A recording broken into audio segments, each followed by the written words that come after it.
দর্শক আমন্ত্রণ জানাচ্ছি দীপ্ত সংবাদে। আপনাদের সঙ্গে এই মুহূর্তে রয়েছে আমি রুবায়েত হাসান। আর শুরুতেই থাকছে প্রধান খবরের শিরোনাম। সারা দেশে নির্বাচন পর্যবেক্ষণ করবে ইইউ প্রতিনিধি দল, দেবে না কোনো মতামত ও পরামর্শ। পুরনো বন্দোবস্তকে লাল কার্ড দেখানোর আহ্বান জামায়াতের, কাল বিএনপির ইশতেহার। আশুলিয়ায় মরদেহ পোড়ানোর মামলায় 6 জনের মৃত্যুদণ্ড, 9 জনের বিভিন্ন মেয়াদের সাজা। পল্লবীতে একই পরিবারের 4 জনের মরদেহ উদ্ধার, তদন্তে জানা যাবে কারণ, বলছে পুলিশ।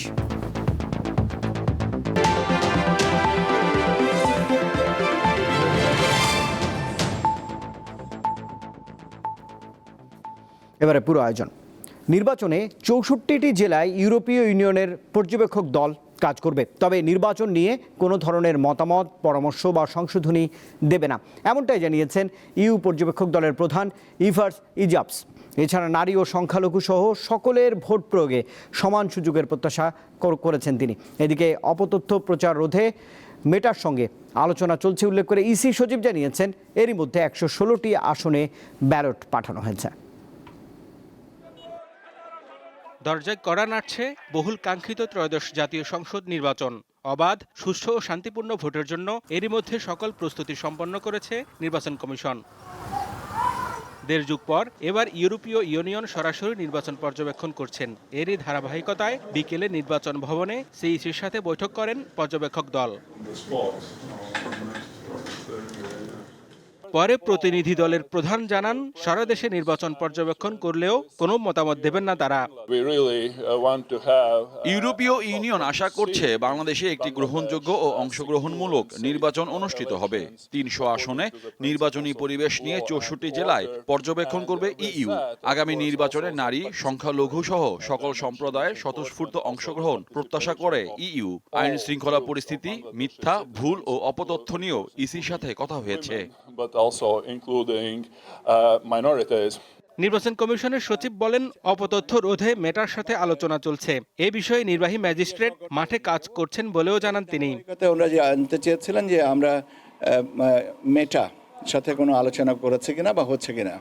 তো আমরা হ্যাঁ, আমরা মেটার সাথে আলোচনা করেছি এবং আমরা কথা বলছি এবং দেখি, আমরা আশা করি যে মেটা আমাদের এই ব্যাপারে সহযোগিতা করবে। তিনি আরো জানান, এখন পর্যন্ত 116টি আসনে ব্যালট পাঠানো হয়েছে। আগামী 7 তারিখের ভিতরে ইনশাআল্লাহ বাকি ব্যালটগুলো পৌঁছে দিতে পারবো। হেদায়েতুল্লাহ সীমান্ত, দীপ্ত সংবাদ, ঢাকা। পুরনো বন্দোবস্তকে লাল কার্ড এবং নতুন বন্দোবস্তকে স্বাগত জানাতে দাঁড়িপাল্লায় ভোট চেয়েছেন জামায়াতের আমির ডাক্তার শফিকুর রহমান। বলেছেন, ক্ষমতায় গেলে ভোটারদের ন্যায্য অধিকার বুঝিয়ে দেবেন তারা। বৃহস্পতিবার চাঁপাইনবাবগঞ্জ ও রাজশাহীতে নির্বাচনী জনসভায় এসব কথা জানিয়েছেন জামায়াত আমির। চাঁপাইনবাবগঞ্জের নবাবগঞ্জ সরকারি কলেজ মাঠে জামায়াতের নির্বাচনী জনসভায় অংশ নিতে বৃহস্পতিবার সকাল থেকেই কলেজ মাঠে আসতে শুরু করেন জামায়াতের নেতাকর্মী ও সমর্থকেরা। নারীদের উপস্থিতিও ছিল চোখে পড়ার মতো।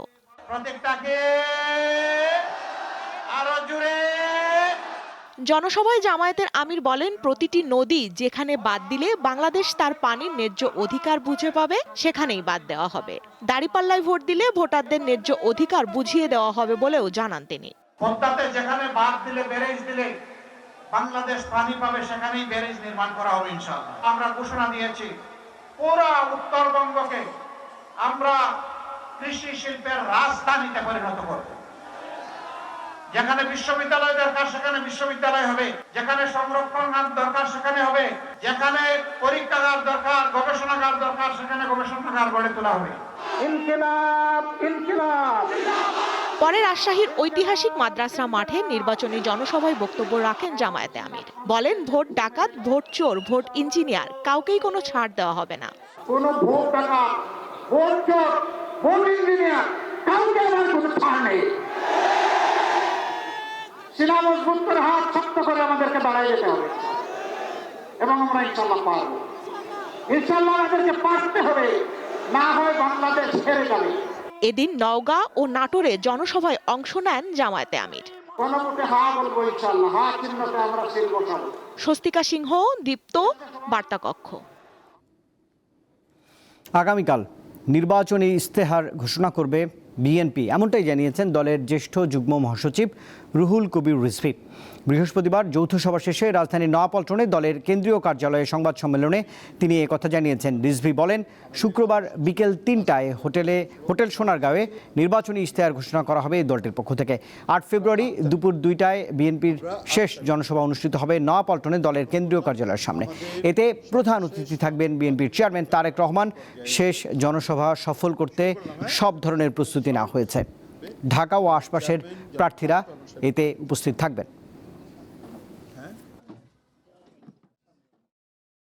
প্যান প্যাসিফিক সোনারগাঁ হোটেলে আগামীকাল 3টায় এই বিএনপির নির্বাচনী যে ইশতেহার, সেই ইশতেহার ঘোষণা করা হবে। 8ই ফেব্রুয়ারি রবিবার হচ্ছে সর্বশেষ জনসভা, যেখানে প্রধান অতিথি হিসেবে দলের চেয়ারম্যান জনাব তারেক রহমান সাহেব উপস্থিত থাকবেন। এদিকে নির্বাচনে ভোট কারচুপির আশঙ্কা প্রকাশ করেছেন ঢাকা 8 আসনের বিএনপি প্রার্থী মির্জা আব্বাস। নির্বাচনী প্রচারণার অংশ হিসেবে রাজধানীর মোতালেব প্লাজায় এক মতবিনিময় সভায় তিনি এমন আশঙ্কা প্রকাশ করেছেন। জিয়া রহমান স্বাধীনতা ঘোষণা দিয়েছেন, এই কথা আওয়ামী লীগ মানতে পারত না। এখন যারা আছে তারা স্বাধীনতা ঘোষণা দিয়েছে জিয়া রহমান, এটাও তারা মানতে চায় না, কারণ তারা ভাবতে চায় যে এদের স্বাধীন না। একটি দল ইসলামের নাম দিয়ে ইসলামের নাম বিক্রি করে তারা ক্ষমতায় যাওয়ার চেষ্টা করছে ব্রিটিশের সঙ্গে চুক্তি করে। জুলাই গণঅভ্যুত্থানে আশুলিয়ায় 5 মরদেহের সঙ্গে জীবিত একজনকে পোড়ানো সহ 7 জনকে হত্যা মামলায় 6 জনের মৃত্যুদণ্ড দিয়েছেন ট্রাইব্যুনাল। এছাড়া 7 জনকে যাবজ্জীবন ও 2 জনকে 7 বছর করে কারাদণ্ড দেওয়া হয়েছে। মামলায় রাজসাক্ষী হিসেবে ক্ষমা পেয়েছেন আফজালুল হক। 2024 সালের জুলাই গণ অভ্যুত্থান দেশের ইতিহাসে মর্মান্তিক এক অধ্যায়। ওই বছরের 5 আগস্ট সাভারের আশুলিয়ায় পুলিশের গুলিতে নিহত হন 6 তরুণ। পরে তাদের মরদেহ আগুনে পুড়িয়ে দেয়া হয়। জানা যায় ঘটনার সময় একজন জীবিত ছিলেন, কিন্তু তাকেও মরতে হয় আগুনে। ওই ঘটনার একাধিক ভিডিও পরে প্রকাশ্যে এলে তোলপাড় তৈরি হয়। বর্বর এই হত্যাকাণ্ডের মামলায় আসামি করা হয় 16 জনকে, যার মধ্যে কারাগারে আছেন অর্ধেক। আলোচিত এই মামলার রায় হয় বৃহস্পতিবার, যেখানে সাবেক সংসদ সদস্য সাইফুল ইসলাম সহ 6 জনের মৃত্যুদণ্ড ও বাকিদের বিভিন্ন মেয়াদে সাজা দেয় ট্রাইব্যুনাল। রাজসাক্ষী হিসেবে ক্ষমা পেয়েছেন আশুলিয়া থানার সাবেক এসআই শেখ আফজালুল হক। এই মামলায় যাদেরকে মৃত্যুদণ্ড দেওয়া হয়েছে তারা হলেন তৎকালীন স্থানীয় এমপি সাইফুল ইসলাম, ওসি আশুলিয়া থানা AFM Shayed Roni, Abdul Malek SI, ASI Biswajit Saha, constable Mukul Chokdar এবং যুবলীগের সদস্য রনি ভূঁইয়া। রায়ের পর উচ্চ আদালতে যাওয়ার কথা জানান আসামি পক্ষের আইনজীবীরা। আমাদের এই মামলা প্রসিকিউশন পক্ষ ভীষণভাবে প্রমাণ করতে ব্যর্থ হওয়ার পরও আমরা এই বিচারে আমরা এই যে রায় দিয়েছে এই রায়ে আমরা ভীষণভাবে সংক্ষুব্ধ। আমরা অবশ্যই রায়ের বিরুদ্ধে আপিল করব এবং আমাদের পরামর্শ থাকবে দ্রুত আমরা কপি পাওয়ার সাথে সাথেই আমরা অ্যাপিলেট ডিভিশনে যাব। আন্তর্জাতিক অপরাধ ট্রাইব্যুনাল 2-এ এটি প্রথম জুলাই গণ অভ্যুত্থানের মামলার রায়। মাহিদুর রহমান, দীপ্ত সংবাদ, ঢাকা। রাজধানীর পল্লবীর কালশিতে একই পরিবারের 4 জনের মরদেহ উদ্ধার করেছে পুলিশ। দুপুরে এক দম্পতি ও তাদের 2 শিশু সন্তানের মরদেহ উদ্ধার করা হয়েছে। স্থানীয়রা বলছেন 2 সন্তান স্ত্রীকে হত্যার পর আত্মহত্যা করেছেন মোহাম্মদ মাসুম। পুলিশ জানায় ময়নাতদন্তের পর ঘটনার মূল কারণ জানা যাবে। পল্লবী থানার মিরপুর 11 এলাকার ওয়াবদা বিহারি ক্যাম্প। বৃহস্পতিবার দুপুরে ক্যাম্পের 4তলা ভবনের নিচতলায় একটি বাসা থেকে উদ্ধার করা হয় 4টি মরদেহ। নিহতরা হলেন মাসুম, তার স্ত্রী সুমি এবং তাদের 2 সন্তান মিনহাজ ও আসহাব। স্থানীয়রা জানায় ফ্যানে ঝুলেছিল মাসুমের মরদেহ, পাশের বিছানায় পড়েছিল তার স্ত্রী ও 2 শিশু। ওর বাবাকে ফাঁসিতে ঝুলানো ছিল আর 3টা লাশ নিচে ছিল, মা আর 2টা বাচ্চাকে নিচে ছিল। গলায় দড়ি দিয়ে আত্মহত্যা করলো, নিজের 2টা মেয়েকে নিয়ে আত্মহত্যা করলো। তো শোনার পরে আমি আসলাম, দেখলাম 4টা লাশ রাখা এদিকে। স্বজনদের দাবি, অভাব অনটনে স্ত্রী ও সন্তানদের বিষ খাইয়ে হত্যার পর নিজে আত্মহত্যা করেন মাসুম। রিক্সা চালাতেন, প্রথমে মানে সংসার চালানোর জন্য টেলার্সে কাজ করেছে, ব্যবসাও করেছে, বাইরে যাওয়ারও কথা ছিল কিন্তু পারে নাই। কোনো সমস্যা নেই, এটা পারিবারিকভাবেই ঝামেলাটা, এটা বাহিরের কোনো ঝামেলা না। যেহেতু উনি 5 ওয়াক্ত নামাজে ছিলেন, কারোর সাথে কোনো দ্বন্দ্ব গীতাবোধ কারোর সাথে উনি ছিল না। উনি নিজেই অটো চালাতেন, নিজেই সংসার নিজেই উপার্জন করতেন, একাই মানুষ, উনি নিজেই চলতেন। পুলিশ জানায় দীর্ঘদিন আর্থিক সংকটে ভুগছিল পরিবারটি। প্রাথমিক তদন্তে আত্মহত্যা ধারণা করা হচ্ছে। আমরা এটা আত্মহত্যাজনিত একটি ঘটনার সত্যতা প্রাথমিকভাবে পেয়েছি। এতে আরও অনুসন্ধান চলছে এবং জব্দকৃত আলামতগুলো আমরা ফরেনসিক রিপোর্ট কালেকশনের প্রক্রিয়া চালাবো। মরদেহগুলো ময়না তদন্তের জন্য সোহরাওয়ার্দী মেডিকেল কলেজ হাসপাতালের মর্গে পাঠানো হয়। আলোয়ান খান, দীপ্ত সংবাদ, ঢাকা। প্রতিবন্ধী ব্যক্তিদেরও নির্বাচনে ভোট দেওয়ার অধিকার রয়েছে। আসন্ন জাতীয় সংসদ নির্বাচন ও গণভোটে প্রতিবন্ধীরাও যেন তাদের ভোটাধিকার প্রয়োগ করতে পারেন, সেজন্য প্রয়োজনীয় ব্যবস্থা নিতে নির্বাচন কমিশনের প্রতি দাবি জানিয়েছে ডিসেবিলিটি রাইটস ওয়াচ ও টিআইবি। একই সঙ্গে সংসদে কমপক্ষে 1% প্রতিনিধিত্ব রাখাসহ প্রতিবন্ধী মানুষের অধিকার বাস্তবায়নে রাজনৈতিক দলগুলোর কাছে একগুচ্ছ দাবি জানিয়েছে সংস্থা দুটি। বিশ্ব স্বাস্থ্য সংস্থার হিসেবে যে কোনো দেশের ক্ষেত্রে মোট জনসংখ্যার 15% প্রতিবন্ধী। সেই হিসেবে বাংলাদেশে প্রতিবন্ধী মানুষের সংখ্যা অন্তত 2 কোটির বেশি। অথচ বিপুল সংখ্যক এই জনগোষ্ঠীর ভোটাধিকার সহ অন্যান্য মৌলিক অধিকার নিশ্চিতে দেশের রাজনৈতিক দলগুলোর উল্লেখযোগ্য উদ্যোগ বা প্রতিশ্রুতি নেই। ফলে আসন্ন নির্বাচনে প্রতিবন্ধী মানুষরা ভোট দিতে পারবেন কিনা তা নিয়ে সংশয় রয়েছে। এমন বাস্তবতায় বৃহস্পতিবার রাজধানীতে ডিসেবিলিটি রাইটস ওয়াচ এবং ট্রান্সপারেন্সি ইন্টারন্যাশনাল বাংলাদেশ টিআইবি একগুচ্ছ প্রস্তাব তুলে ধরে। দৃষ্টি প্রতিবন্ধী ব্যক্তিগণ ভোট কেন্দ্রে তাদের যে গাইড নিয়ে যাবেন, তারা যা সাথে যাকে নিয়ে যাবেন, তাদের মাধ্যমে যেন তারা ভোট প্রদানের সুযোগ পান। আগামীতে যে দল সরকার গঠন করবে তারা যেন তাদের দায়িত্বের ইনক্লুসিভ একটা সোসাইটি যে গঠন করতে হয়, তাহলে কোনো বৈষম্য থাকতে পারবে না। বক্তারা আরও বলেন, এখন পর্যন্ত রাজনৈতিক দলগুলো প্রতিবন্ধীদের নিয়ে কোনো পরিকল্পনা জানায়নি। তারা আশা করেন নির্দিষ্ট এই জনগোষ্ঠীর ভোট প্রদানের অধিকার দেওয়ার মাধ্যমে জুলাই চেতনার বাস্তবায়ন ঘটবে। এবার নির্বাচন কমিশনের সাথে ফুল কমিশনের সাথে একটা সভা হয়েছে, সেখানে আমরা অনেকেই এখানে উপস্থিত ছিলাম। তো সেখানে তারা যে কমিটমেন্টগুলো দিয়েছে সেটা বাস্তব কিনা আমি জানি না, কারণ আমরা কোনো প্রচারণা তারা দেখি না। একটা তারা বলেছিল যে আমরা যারা হুইল চেয়ার পারসন আমাদের জন্য নিচতলা একটা বুথ থাকবে, সেটার প্রচারণা এখন পর্যন্ত নাই। নির্বাচনে সুষ্ঠুভাবে এবং সমান প্রতিযোগিতার ক্ষেত্রে নিষেধ করে যদি নির্বাচন সম্পন্ন করতে হয়, তাহলে প্রতিবন্ধী মানুষের ভোটের অধিকার দেওয়ার সুগম পরিবেশ সৃষ্টি করতে হবে। প্রতিবন্ধী মানুষের অধিকারের আন্দোলন বাংলাদেশের প্রতিটি মানুষের অধিকার আন্দোলনের সাথে মেইন স্ট্রিম বা অন্তর্ভুক্ত করতে হবে, মূলধারা অন্তর্ভুক্ত করতে হবে। তারপরে আমরা আমাদের প্রত্যাশিত জায়গায় যেতে পারবো। সংবাদ সম্মেলনে প্রতিবন্ধী ব্যক্তিদের অধিকার ও সুরক্ষা আইন 2013 দ্রুত বাস্তবায়নের দাবি জানানো হয়। লাবণী গুহ, দীপ্ত সংবাদ, ঢাকা। প্রধান উপদেষ্টার প্রেস সচিব শফিকুল আলম বলেছেন, দ্রুতই নির্বাচিত সরকারের কাছে দায়িত্ব হস্তান্তর করা হবে। বৃহস্পতিবার রাজধানীর ফরেন সার্ভিস একাডেমিতে প্রেস ব্রিফিংয়ে তিনি একথা বলেছেন।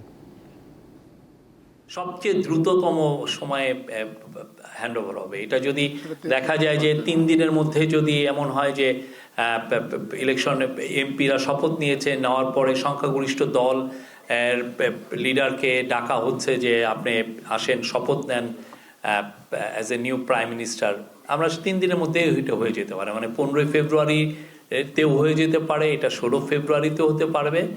আমার মনে হয় না এটা মানে 17-18 ফেব্রুয়ারির পরে যাবে। ইনকিলাব মঞ্চের সাবেক মুখপাত্র প্রয়াত শরীফ ওসমান হাদী হত্যার বিচারের দাবি জানিয়েছেন ইনকিলাব মঞ্চ ও তাঁর পরিবারের সদস্যরা। বৃহস্পতিবার বিকালে যমুনার সামনে অবস্থান নিয়ে তারা এমন দাবি জানিয়েছেন। বিচার ও জাতিসংঘের তত্ত্বাবধানে তদন্তের দাবি জানিয়েছেন তারা। যমুনার সামনে যেতে গেলে পুলিশি বাধায় বাকিরা ইন্টারকন্টিনেন্টাল মোড়ে অবস্থান নেয়। এর আগে গত 12 ডিসেম্বর ঢাকার পল্টন মডেল থানার বক্স কালভার্ট রোড এলাকায় তাকে গুলি করে দুর্বৃত্তরা। সেখান থেকে তাকে ঢাকা মেডিকেল কলেজ হাসপাতাল ও এভার কেয়ার হাসপাতালের পর সিঙ্গাপুরের চিকিৎসার জন্য নেওয়া হয়। সিঙ্গাপুর জেনারেল হাসপাতালে চিকিৎসাধীন অবস্থায় 18 ডিসেম্বর রাতে মারা যান ওসমান হাদি।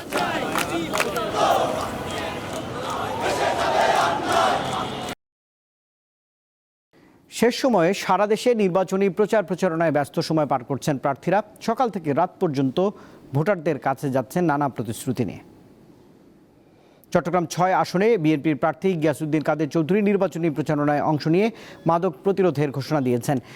পৌরসভার 9 নম্বর ওয়ার্ডে পথসভায় তিনি এমন প্রতিশ্রুতি দেন। এদিকে নারায়ণগঞ্জে 1 আসনে গণ অধিকার পরিষদ মনোনীত প্রার্থী ওয়াসিম উদ্দিন নিজের প্রার্থিতা প্রত্যাহার করে বিএনপি মনোনীত ধানের শীষ প্রতীকের প্রার্থী মুস্তাফিজুর রহমান ভূঁইয়া দীপুকে সমর্থন দিয়েছেন। পঞ্চগড় 1 আসনে সন্ধ্যায় সংক্ষিপ্ত পথসভায় ধানের শীষের প্রার্থী ব্যারিস্টার মোহাম্মদ নওশাদ জমির তরুণদের কর্মসংস্থানের ব্যবস্থা করা, শিক্ষাক্ষেত্রে উন্নয়ন, কৃষিক্ষেত্রে উন্নয়ন সহ বিভিন্ন প্রতিশ্রুতি প্রদান করেছেন।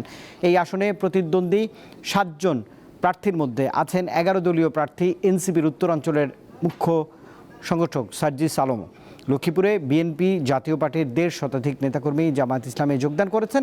দুপুরে শহরের একটি রেস্টুরেন্টে জেলা জামাতের নেতাকর্মীদের হাতে ফুল দিয়ে যোগদান করেন এই সমস্ত কর্মীরা। অন্তর্বর্তী সরকারের বিদায় বেলায় এসেও বিভিন্ন দেশের সঙ্গে করা চুক্তি পরবর্তী সরকারের জন্য বোঝা হয়ে দাঁড়াবে না বলে জানিয়েছেন পররাষ্ট্র উপদেষ্টা তৌহিদ হোসেন।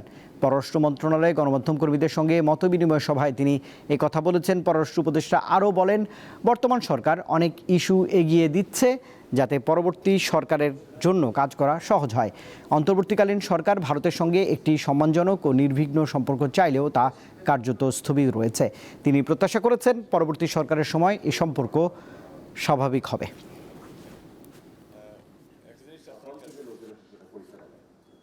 আমরা অনেকগুলি ইস্যুস এগিয়ে দিয়ে যাচ্ছি যাতে সহজ হয় পরবর্তী সরকারের জন্য করা। একটা ফরম্যাট কাঠামো থেকে গেল পরবর্তী সরকার এসে বরং সহজভাবে সেটাকে ফলো আপ করতে পারবে।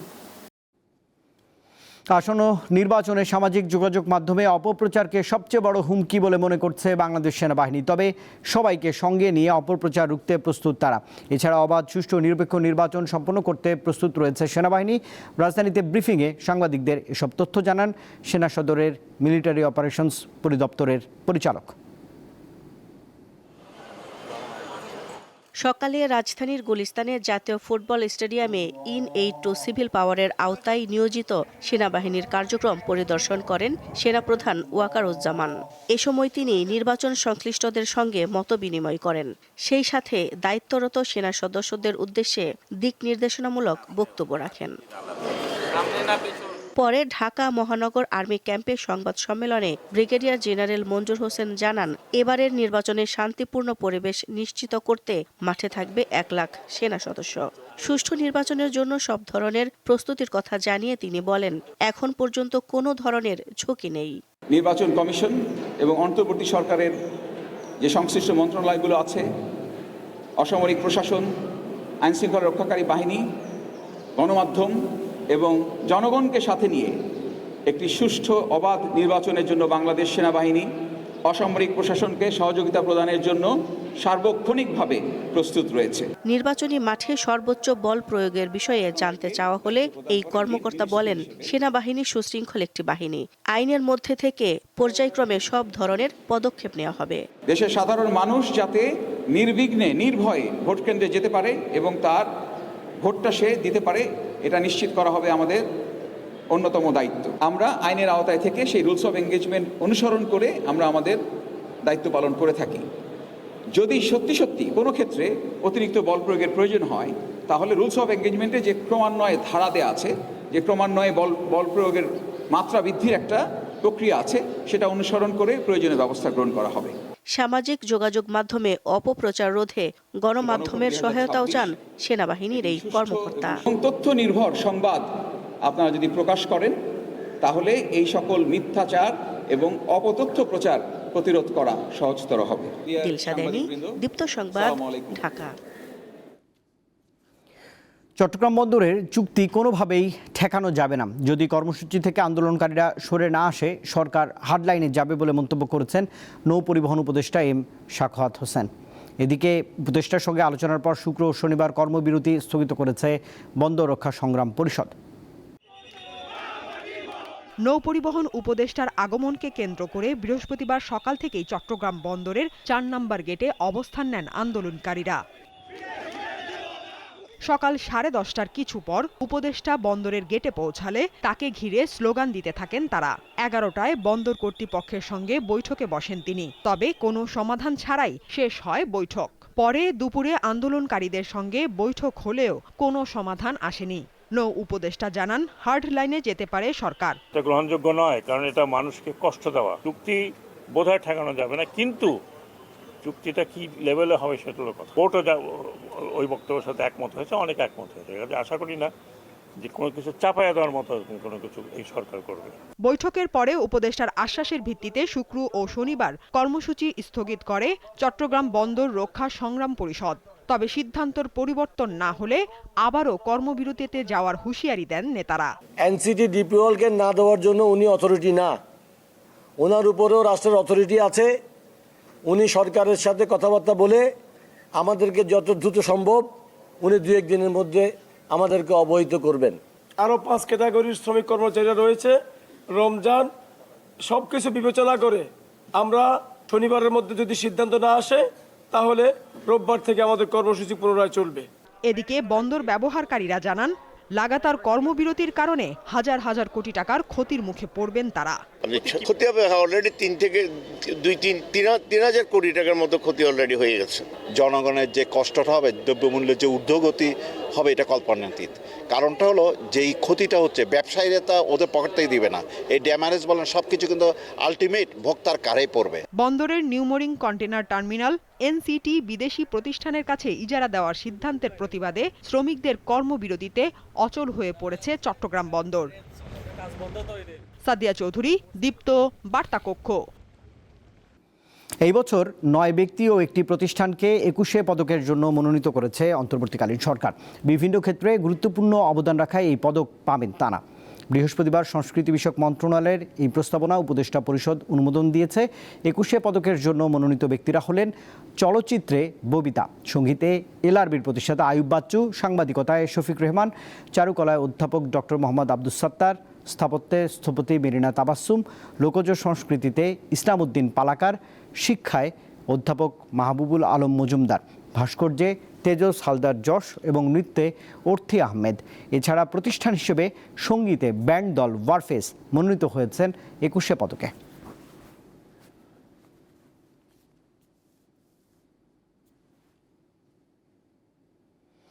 এবারে একটি শোক সংবাদ। ঢাকা বিশ্ববিদ্যালয়ের রোকেয়া হল ও শামসুন্নাহার হলের সাবেক প্রভোস্ট, জাতিসংঘে বাংলাদেশের প্রথম সফরের সদস্য মেহরুন্নেসা চৌধুরী মারা গেছেন। তার বয়স হয়েছিল 94 বছর। আজ রাজধানীর ধানমন্ডিতে নিজের বাসভবনে তিনি শেষ নিঃশ্বাস ত্যাগ করেন। দীপ্ত টেলিভিশনের সাবেক সিইও ফুয়াদ চৌধুরীর মা মেহরুন্নেসা চৌধুরীর জীবন ব্যাপ্ত ছিল শিক্ষকতা ও সমাজসেবা। 1962 সালে তিনি বরিশাল মহিলা কলেজে প্রভাষক হিসেবে কাজ শুরু করেন। পরবর্তীতে ওই কলেজে অধ্যক্ষ হন তিনি। 1966 সাল থেকে 1967 এই 1 বছর রেডিও পাকিস্তান ঢাকায় তিনি রেডিও প্রডিউসার হিসেবে কাজ শুরু করেন। ঢাকা বিশ্ববিদ্যালয়ের রোকেয়া হলের হাউস টিউটর পদে তিনি অভিষিক্ত হন 1967 সালে, পরে হন প্রভোস্ট। এরপর তিনি শামসুন্নাহার হলের প্রভোস্ট হিসেবেও কাজ করেছেন। 1972 সালে প্রখ্যাত আইনজীবী ডক্টর কামাল হোসেনের নেতৃত্বে বাংলাদেশের প্রথম জাতিসংঘ সফরে সদস্য হিসেবে তিনি যোগ দেন। টিসিতে স্টুডেন্ট কাউন্সিলর হিসেবেও কাজ করেছেন মেহরুন্নেসা চৌধুরী। তার স্বামী প্রখ্যাত রাজনীতিবিদ আমিনুল হক চৌধুরী। তাঁদের 2 সন্তান ফুয়াদ চৌধুরী ও ফয়সাল চৌধুরী। আইনশৃঙ্খলা পরিস্থিতি নিয়ন্ত্রণ ও মানবাধিকার সংস্কার বাস্তবায়নে হিমশিম খাচ্ছে বাংলাদেশের অন্তর্বর্তীকালীন সরকার, এমন তথ্য জানিয়েছে আন্তর্জাতিক মানবাধিকার বিষয়ক সংস্থা হিউম্যান রাইটস ওয়াচ। গত 4 ফেব্রুয়ারি প্রকাশিত সংস্থাটির বার্ষিক প্রতিবেদনে এমন তথ্য উঠে এসেছে। এতে বলা হচ্ছে, বিগত শেখ হাসিনা সরকারের আমলে গুম সংস্কৃতি প্রায় বন্ধ হলেও রাজনৈতিক বিবেচনায় গণগ্রেপ্তারের শিকার হয়েছে হাজারো মানুষ। এমনকি বিচার ছাড়াই কারাবন্দী হয়েছেন অনেকেই। রাজনীতিবিদ ছাড়াও অভিনয় শিল্পী, আইনজীবী ও সঙ্গীত শিল্পীদেরও আটক করা হচ্ছে বলে জানিয়েছে সংস্থাটি। মব সহিংসতা বৃদ্ধি অন্তর্বর্তীকালীন সরকারের বড় চ্যালেঞ্জ বলেও উল্লেখ করা হয়েছে হিউম্যান রাইটস ওয়াচের এই প্রতিবেদনে। মধ্যপ্রাচ্যে ক্রমবর্ধমান উত্তেজনার মধ্যেই পরমাণু ইস্যুতে পরিস্থিতি শান্ত করতে শুক্রবার ওমানে আলোচনায় বসতে যাচ্ছে মার্কিন যুক্তরাষ্ট্র ও ইরান। রয়টার্স জানিয়েছে, ইরান চেয়েছিল বৈঠকটি ওমানে অনুষ্ঠিত হোক যেন দেশটির পারমাণবিক কর্মসূচি নিয়ে আগের দফার আলোচনার ধারাবাহিকতা বজায় থাকে। তেহরানের আশঙ্কা ছিল অন্য ভেন্যুতে আলোচনায় ব্যালিস্টিক ক্ষেপণাস্ত্র সহ অতিরিক্ত ইস্যু যুক্ত হতে পারে। ব্যালিস্টিক ক্ষেপণাস্ত্র কর্মসূচি নিয়ে কোনো ছাড় দেবে না বলেও জানিয়েছে তেহরান। আলোচনায় অংশ নিতে পারেন যুক্তরাষ্ট্রের প্রেসিডেন্ট ডোনাল্ড ট্রাম্পের জামাতা জ্যারেড কুশনার, বিশেষ মার্কিন দূত স্টিভেন উইটকফ এবং ইরানের পররাষ্ট্রমন্ত্রী আব্বাস আরাকচি।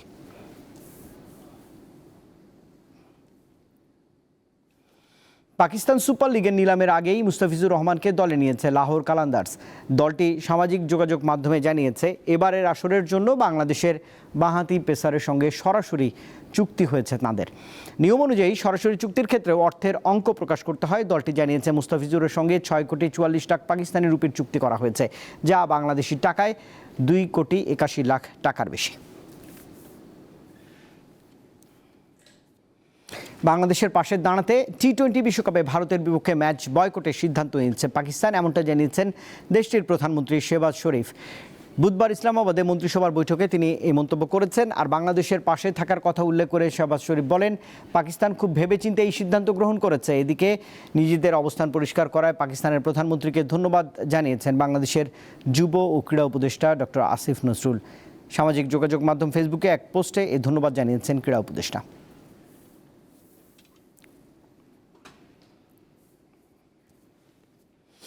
দর্শক, এই খবরের সঙ্গে শেষ করছি রাতের দীপ্ত সংবাদ। শেষ করার আগে প্রধান খবরের শিরোনাম জানাবো আরেকবার। সারা দেশে নির্বাচন পর্যবেক্ষণ করবে ইউ প্রতিনিধি দল, দেবে না কোনো মতামত ও পরামর্শ। পুরনো বন্দোবস্তকে লাল কার্ড দেখানোর আহ্বান জামাতের, আগামীকাল বিএনপির ইশতেহার।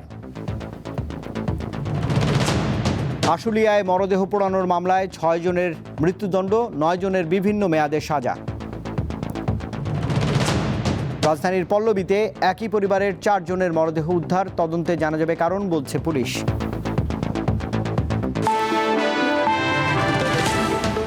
দর্শক, এই ছিল এখনকার মতো। এতক্ষণ সঙ্গে থাকবার জন্য ধন্যবাদ সবাইকে। আরও তথ্য বিনোদনের জন্য যুক্ত থাকতে পারেন দীপ্ত টেলিভিশনের ডিজিটাল প্ল্যাটফর্মগুলোতে।